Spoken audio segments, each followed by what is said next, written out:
On me demande toujours si je la taille. Non, je fais de la moto, je la taille que quand elle me va dans les yeux. Voilà. C'est déjà aérodynamique.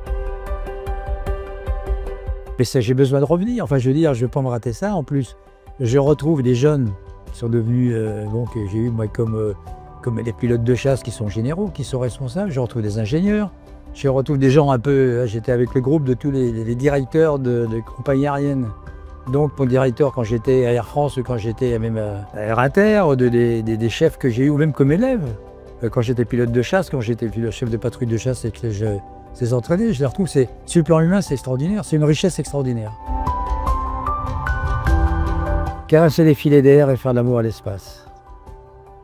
Donc on les emmène en vol, c'est une poésie, ça vous développe tout un sentiment et sentiment de bonheur. Voler, c'est extraordinaire, voler, c'est vraiment le rêve de l'homme. Et aussi, des femmes, c'est aussi notre rêve. Et pourquoi devient-on pilote quelque part? C'est peut-être grâce à leurs yeux, les emmener voir des espaces extraordinaires et infinis. Eh bien, de continuer, je dirais, à bien vieillir. C'est-à-dire d'accepter qu'il y a un moment où on a rempli sa mission, après on se rend compte qu'on diminue un peu, on diminue physiquement, psychologiquement, mais remercier, je dirais, les dieux ou Dieu de ce qu'on a pu faire, du bien qu'on a fait, bon, se faire pardonner pour le mal, et puis garder la sérénité. Pour le moment, ça marche. L'avenir demeure incertain mais prometteur. J'ai du mal à choisir. J'emmènerais bien le directeur du SIAE maintenant.